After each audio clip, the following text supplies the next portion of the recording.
స్ప్రింక్లర్లకు బదులుగా మీరు పొలంలో నీటిపారుదల కోసం ఈ పద్ధతిని ఉపయోగించవచ్చు. దీన్ని సిద్ధం చేయడానికి మీకు 100 రూపాయలు మాత్రమే ఖర్చు అవుతుంది. దీనిని మీరు పెరట్లో లేదా పొలంలో కూడా ఉపయోగించవచ్చు.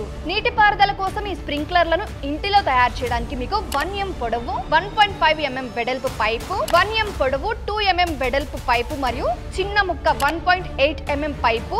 ఈ రెండు పైపుల కోసం 2 mm ఒక టీ ఆకారపు పైపు కనెక్టర్ అవసరం. మొదట 1.5 mm పైపును తీసుకోండి. ఆ పైపు ముందు భాగాన్ని వేడి చేసి వేరే పైపు సహాయంతో వీడియోలో చూపిన విధంగా పైపు వెడల్పు పరిమాణాన్ని పెంచండి. ఇప్పుడు ఈ పైపులో పెద్ద పరిమాణంలో 1.8 mm పైపు ముక్కను అమర్చండి మరియు దిగువ వీడియోలో చూపినట్లుగా దాన్ని ఫిట్ చేయండి. ఇప్పుడు 2 mm పైపును 2 భాగాలుగా విడదీయండి మరియు టీ ఆకారంలో ఉన్న పైపు సహాయంతో దాన్ని కనెక్ట్ చేయండి. టీకి కనెక్ట్ చేయబడిన 2 mm పైపుకు రెండు వైపులా రంధ్రాలను చేయండి. మీరు టీ యొక్క ముందు భాగానికి 1.5 mm మొదటి పైపును కనెక్ట్ చేయండి. ఈ విధంగా మన ఇంట్లో స్ప్రింక్లర్ల అమరిక చాలా తక్కువ ధరలో లభిస్తుంది.